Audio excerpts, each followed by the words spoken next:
So, where was I? I know. It's been a year. He came back after a year. It's been 2 months, 3 months. He'll come back any day now. We're waiting. Well, I bring with me great news. He has returned. The one, the only. Your prayers have been answered in the times where they needed him the most. No, he did not vanish, but he returned. It is I, Long Live Stoic, back with another video for y'all boys, man. Ladies and gentlemen, boys and girls, pull up a chair to the table. Say hi to your neighbor if you're new. Hey neighbor, wave to your neighbor.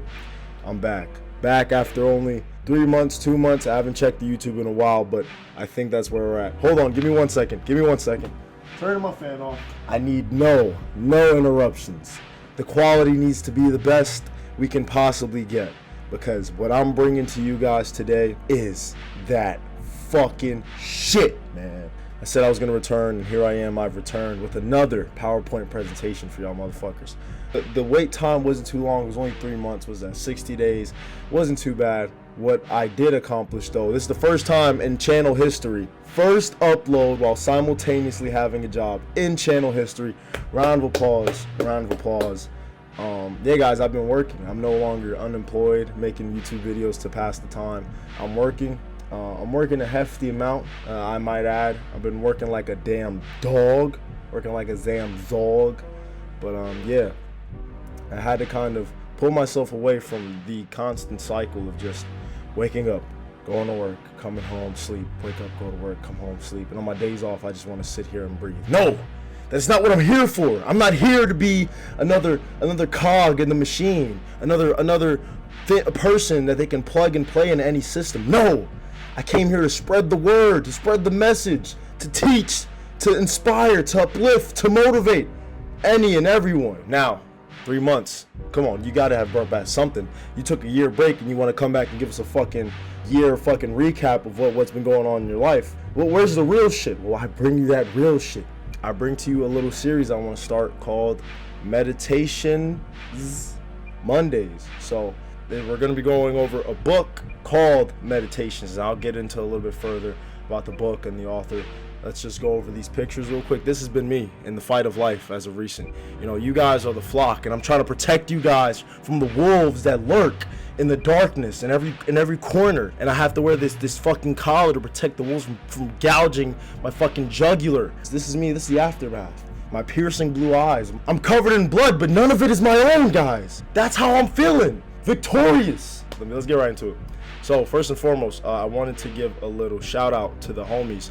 The homie Jamie and the homie Chris. They've been a big help in just pushing me to keep putting out the videos, keep churning out these videos for you guys. Because at the end of the day, the only person that's in my way is me. Let's fucking get it, man. I'm hyped as shit. Before we get into the book in itself, I just want to give you guys a little quick, a brief overview of Stoic and Stoicism. When it comes to Stoic, when you're calling someone a Stoic or you're using the word Stoic, it's a person who can endure pain or hardship without showing their feelings or complaining. And this is what the brand is based off, the Stoic brand. If you want a fucking mission statement, this is the mission statement, motherfucker. With that definition is the other definition, a member of the ancient philosophical school of Stoicism, which is what a lot of this channel is going to be surrounded by. It'll be the philosophical teachings of the Stoics. This guy, you're like, who the fuck is this Greek sculpture dude with the big eyes and the cool beard? This is Zeno. I don't know too much about him. I just know that he founded it, or he's given the credit as being the founder of Stoicism. So, real quick, how I found Stoicism. This man right here, Diego Graijo. When I was in high school, I was kind of having identity issues. I felt like I was putting up this facade. I feel like I wasn't being true to myself and being my genuine, long-lived Stoic self. So I kind of was looking for people to inspire me to say, you know what, fuck what everybody else thinks. I'm just going to be myself. I'm not going to pretend to be this person I'm not. I'm not gay. Let's just get that straight. That sounds like some shit that somebody would say before they come out the club. I'm not fucking homosexual. But Diego Graijo, a little bit about him. He's a bare knuckle boxer, but in his free time, he's a drag queen. Now, I'm not a supporter of that, but you know, the toughest guy could go put on a dress. Dennis Johnson could go fucking be himself. And obviously, as you see, under his eye, he has Stoic tattooed. So when I was reading about him and kind of watching, I guess it was a documentary, a little docu-series they did about him, I saw that tat and I was like, holy fuck, what the fuck does that word mean? And then boom, this showed up. And then boom, now we're here. So why I am so fond of Stoicism is just, and this is going to directly transition into the misconceptions about it. A misconception with Stoicism is that you have to completely feel nothing. You have to just block out your emotions at all times. No, nothing I've read has ever aligned with the idea that you have to completely cut off your emotions. That's not it. It's more so just not allowing your emotions to dictate your actions, not allowing your emotions to cloud over your logic and influence your decisions. You know, pulling away all emotional connection and just making the right choice, doing the right thing. You know, when I was a kid, I feel like my biggest struggle in life was always letting my emotions get the best of me. And I would always put myself in these fucked up situations, or I would have to make, I would always face some kind of fucked up consequence off a decision or choice I made that was purely based, 100% based off how I was feeling at the time, rather than using my logic and my critical thinking. So, yeah. Let's talk about the author of Meditations, right? This is the book we will be reading. This is the translation we'll be reading. Gregory Hayes translation. So, a little bit about Marcus Aurelius. He was the last of the 5 great Roman emperors before Rome began to fall and crumble. And now Rome, Italy is just known for fucking pizza and looking like a damn boot. Yeah, his real name is Gigas Chadralius. I think he has Georgian descent. I'm not sure, but when you look it up, it's not Marcus Antoninus, guys. That's not true. I always thought that he was the actual founder. He was the actual creator of Stoicism. But no, he was just a Stoic philosopher. His book, Meditations, actually, was what we'll be reading. Is what we will be. I can't talk today, guys. I'm so excited. I'm sorry. Is what we will be reading is his journal. Isn't that so cool? It's his fucking journal. Like, this is this guy's thoughts from brain to pen. Whew, okay. Now, book selections and chapter selections. We're not gonna just read this from front cover to back cover. I'm kind of just gonna flip through based off how I feel when I'm making this Google slide, and we're just gonna go off the best passages and best takeaways that I personally got from it. So, third reread. Rereading it with you guys will be my 4th one. So on my own time, I like to reread it as well. And I just want to make this kind of disclaimer, if you will, that ideas can change. And this is something that I've been wrestling with ever since I started my YouTube channel. That I thought that because I said something, it's how I had to feel forever. Like, no, that's not the case. And I'll give this example. When I first read this book, I was 18. I'm about to be 20 in October. So the state of mind that I was at, or the state of development, if you will, that I was at when I was 18 versus how I am now, I'm reading this book with a totally different mindset, a totally different perspective. And, you know, that will obviously lead my ideas to being changed. So even if I put it out in a YouTube video, I always feel like, holy shit, like I don't feel this way no more. And I'm watching my old YouTube videos, I'm like, you know, from start to finish of the video, I don't feel 100% of what I said. My ideas can change. I'm not the end all be all. I'm just simply here to give you guys the building blocks and let you build the fucking building your damn self. All right? Let's not forget when the work gets hard. Remember why we're doing it, man. We need to cocaine and strap us, brother. All right. Let's fucking work, man. Let's work. I just want you guys to know while I'm reading, we're going to have like bar alerts. There's going to be times where I'm reading and I go, you know, with the fucking battle of Don DeMarco. Shit like that. Hold on. Let me rap. Hold on. You know what I mean? So we're gonna have some of those moments here, cause some of this shit that this motherfucker says is just drop the fucking funk flex bomb on him. Real shit. So yeah, just want you to know, incoming bars, man. All right. So let the cat out the bag now. We're gonna be reading chapter 5 or book 5. So I'm gonna go grab the book real quick. Give me 1 second. No. Where did I put it? No. Oh, it's over here. No, it's not. Oh, it's right here. So, like I said, I'm going to read the chapter first. And then once I'm done reading, I have the slides ready. And we'll go over all the takeaways I had, right? So, boom, here we go. Book 5 starts on page 53. Gather around the campfire. Book 5, passage 1, I guess, or verse 1. Yeah, I don't fucking know. All right, here we go. Okay, fucking surprise. I don't know how to read. No, I'm playing. I got to turn my light on. At dawn, when you have trouble getting out of bed, tell yourself, I have to go to work as a human being. What do I have to complain of if I'm going to do what I was born for? The things I was brought into the world to do? Or is this what I was created for? To huddle under the blankets and stay warm? But it's nicer here. So you were born to feel nice instead of doing things and experiencing them? Don't you see the plants, the birds, the ants, and spiders and bees going about their individual task, putting the world in order as best they can, and you're not willing to do your job as a human being? Why aren't you running to do what your nature demands? But we have to sleep sometime. Agreed. But nature set a limit on that, as it did eating or drinking, and you're over the limit. You've had more than enough of that, but not of working. There, you're still below your quota.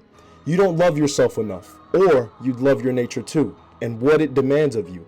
People who love what they do wear themselves down doing it. They even forget to wash or eat.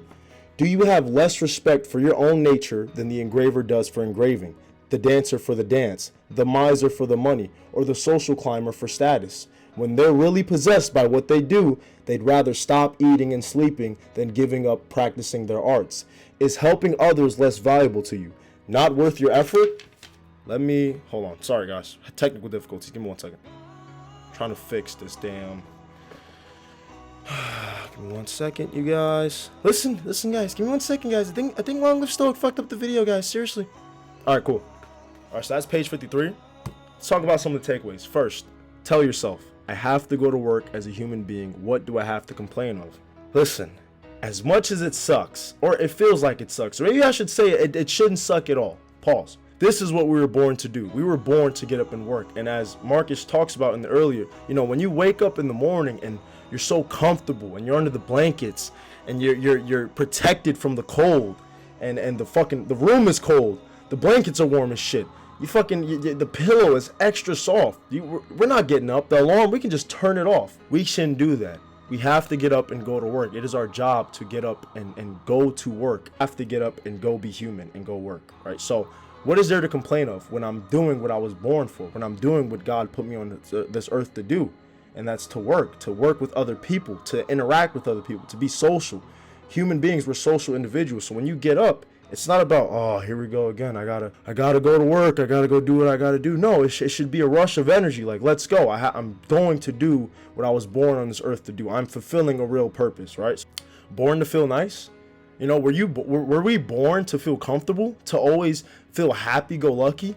I'm pretty sure we all know that that's not what life is about. It's not about feeling good all the time, because that's not what life is mostly comprised of. Life is mostly comprised of going through the motions, as much as we feel like it sucks, but it's what it is. We're not born to feel comfortable, to be happy all the damn time. We're born to go fulfill our purpose. We're born to go work. That's the reality of the situation, and we shouldn't fight from this. We shouldn't want to keep feeling nice all the time. We shouldn't want to not have to work. So the plants, the birds, the ants and spiders and bees, sure, we can look at them as lesser creatures because they don't have a consciousness or they don't have intelligence. But at the end of the day, they get up and they go do what they have to do. Every time I'm in bed, I think a lot of the ants, especially. I always think about the ants who just don't do nothing but work. I wish I can be an ant sometimes, because they just wake up and go fulfill their purpose. They wake up and go do what needs to be done. They're all doing their job. So what makes us so different that we can't get up and go do what we have to do? Because what? Because we have a phone? Because we have intelligence? Because we're bigger than them? Because we make money and they don't? Like, because we have a house? No, they get up and do their job. They're animals, sure. But we as animals in our nature as well should fucking be excited to get up and go work, man. You should be excited to get up and go to school and go learn, or go to work and go make money. Like this should bring life into us. Real self-love is not going back to sleep. If you really love yourself, you're not going to go back to sleep. If you love yourself and you really care about your well-being, you're not going to go back to sleep when you're in those blankets. If you really love yourself, you're going to get the hell up and go to work without complaints. Never complain. If you really love yourself, you're going to get up and go fulfill your purpose. Get up and go do what nature demands of you. And that's to go be a human being. And what do human beings do? We work, we interact with others, and we make babies, damn it. So that's real self-love. Especially helping others. As social creatures, there's nothing more important than helping someone else. At the end of the day, when we help ourselves, it's simply for ourselves. When we're helping others, we're making an impact. That's a real impact. That's when you help the community, that's a real impact. Because when you better the community, you're gonna better other individuals in the community. So it's all about helping others. That's why I got this YouTube channel, guys. This is my way to help y'all niggas. This is my help. I'm helping y'all. I'm helping y'all out, man. But yeah, that's what it's about. It's not about waking up and saying, I get to go do things for the sake of doing them for myself. No, it's I get to go wake up and help people. I get to go wake up and interact with people, uplift somebody, give somebody a pat on the back, you know? That's what this shit's about. All right. This is page 55. I'm gonna call it passage. Page 55, passage 6. Some people, when they do someone a favor, are always looking for a chance to call it in. And some aren't, but they're still aware of it. Still regarded as debt, but others don't even do that. They're like a vine that produces grapes without looking for anything in return. A horse at the end of the race. A dog when the hunt is over. A bee when it's honey stored. And a human being after helping others. They don't make a fuss about it. They just go on to something else as the vine looks forward to bearing fruit again in season. We should be like that, acting almost unconsciously. Yes, except conscious of it. Because it's characteristic of social beings that they see themselves acting socially. And expect their neighbors to see it too. Excuse me. That's true, but you're misunderstanding me. You'll wind up like the people I mentioned before, misled by plausible reasoning. But if you make an effort to understand what I'm saying, then you won't need to worry about neglecting your social duty. Passage 7. Prayer of the Athenians. Zeus rained down on the land and fields of Athens. Either no prayers at all or one as straightforward as that. Passage 8. Just as you overhear people saying that the doctor prescribes such and such form. Oh, here we go. Get fucking ready. The doctor prescribes such and such form, like riding or cold baths or walking barefoot. Say this. Nature prescribed illness for him, or blindness, or the loss of a limb, or whatever their prescribed means. Oh, so, let's rewind. Or blindness or the loss of a limb, or whatever. Their prescribed means something like ordered, so as to further his recovery. And so too here, what happens to each of us is ordered. It furthers our destiny. And when we describe things as taking place, we're talking like builders, who say that blocks in a wall or a pyramid take their place in the structure and fit together in harmonious pattern. Excuse me. For there is a single harmony, just as the world forms a single body comprising all bodies, so fate forms a single purpose comprising all purposes. Even complete illiterates acknowledge it when they say that something brought on this or that. Brought on, yes, or prescribed it. And in that case, let's accept it as we accept that what the doctor prescribes. It may not always be pleasant, but we embrace it because we want to get well. Look at the accomplishment of nature's plans in the light, the way you look at your own health and accept what happens, even if it seems hard to accept. Accept it because of what it leads to, the good health of the world, and the well-being and the prosperity of Zeus himself, who would not have brought this on anyone else unless it brought benefit to the world as a whole. No nature would do that, bring something about that wasn't beneficial to what it governed. So, there are two reasons to embrace what happens. One is that it's happening to you. It was prescribed for you, and it pertains to you. The thread was spun long ago by the oldest cause of all. The other reason is that what happens to an individual is a cause of well-being in what directs the world. Of its well-being, its fulfillment of its very existence even, because the whole is damaged if you cut away anything at all, from its community and its coherence. Not only its parts, but its purposes. And that's what you're doing when you complain. Hacking and destroying.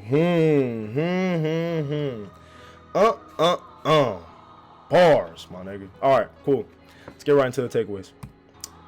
For starters, don't call favors. I'm gonna do this, but you know what, you owe me one. Even if you don't outwardly say it, and I'm a victim of this as well. I'm the fault for this as well. I would subconsciously think, oh yeah, he'll pay me back in the future. He'll get back at me in the future. You know, that's, again, to branch off of what I said earlier, or what the man himself said earlier. Helping others, that's what it's about. And he used the analogy. I really like the analogy. He used the analogy, they're like a vine that produces grapes without looking for anything in return. They produce grapes, not looking for anything in return. We should help people without looking for anything in return. So when you do someone a favor, you do someone a solid, you don't think that, oh my, he owes me one, or you know what, I got something on him. You know, that's not what it's about. You do someone a favor because they need you. They need your help. And what are we here to do? We're here to help people, all right? a horse at the end of the race, a dog at the end of the hunt. What do? They're chilling. They're not expecting for anything. The dog, yeah, sure, it wants a reward, but it's gonna do it out of the sake of doing it. Oh, but they're driven by rewards and what do they call it? What's the word? Praising. They're driven by rewards and shut the fuck up. Shut the fuck up. It's an analogy. They're doing it for the sake of, they do it without thinking. They do it without expecting anything. They're just gonna do it. God's prescription. Oh my gosh, I love this. This was my favorite. Let's use what he said again. Even complete illiterates acknowledge it when they say that something brought on this or that. Brought on, yes, or prescribed it. And in that case, let's accept it as we accept what the doctor prescribes. It may not always be pleasant, but we embrace it because we want to get well. Look at that. I look at that as play with the cards you're dealt. If you're dealt the bad hand, you got to play with the bad hand. You can't give the dealer the cards back. Be like, hey, man, I don't want these. But sir, I dealt you the cards. That's not how the game. No, yo, man, I don't. These cards are bad. So just take them back and me. Sir, but the casino, they'll fire me and kill me. No, I don't. You know, you're not going to do that. You're just going to take the cards you're dealt and you're going to play the fucking game. Same way that if God prescribes you something, if the universe, if you will, if that's how you want to describe it, if the universe gives you something, take what you're dealt with. You know, if you got a fucked up leg or a fucked up arm, fucked up eye, or you're brokey, drinking water, you don't have a Bugatti. You know, if you don't have a Bugatti and you're a brokey, then accept you're a brokey. I'm a brokey. But you know what? What can I do about it? All I can do is go out there and get a job and make money. You know, that's what God gave me. No matter what the circumstance is, if God puts you in a situation, accept that situation, accept those circumstances, and don't say, oh, woe is me, this sucks. No, the same way if a doctor gives you medicine, you're going to take it. Why? Because you want to get better. So the same way that God gives you a challenge, gives you an obstacle, you're going to take it. You have to overcome it. Why? Because it's going to make you better. It's going to do nothing but better you. It's going to do nothing but make you more healthy. The same way if I'm feeling sick, hey doc, let me get some perks. You give me some perks, now I feel better. That's what the doctor prescribed me. So when God prescribes you something, look at it as medication. Look at it as something to make you better. You're put in a stressful situation, stressing out about something. Embrace the situation, because at the end, it's gonna make you more healthy.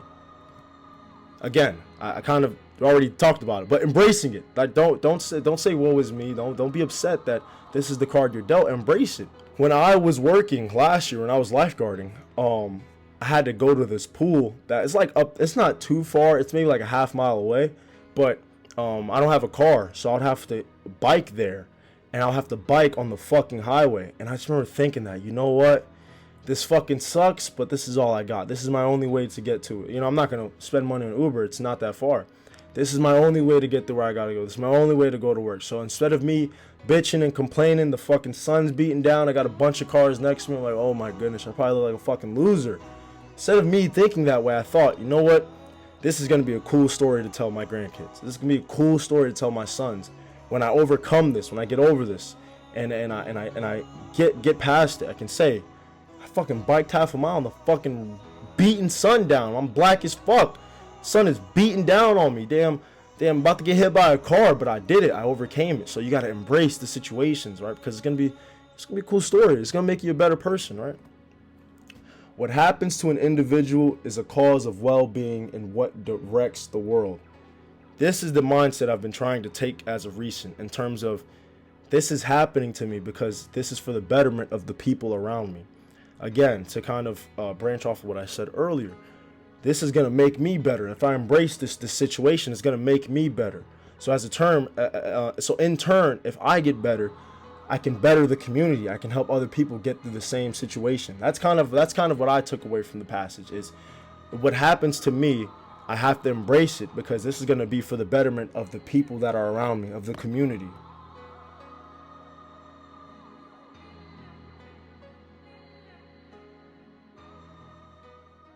Get married. I mean, you can't get married. I'm a 30-year-old boy. We're a generation of men raised by women.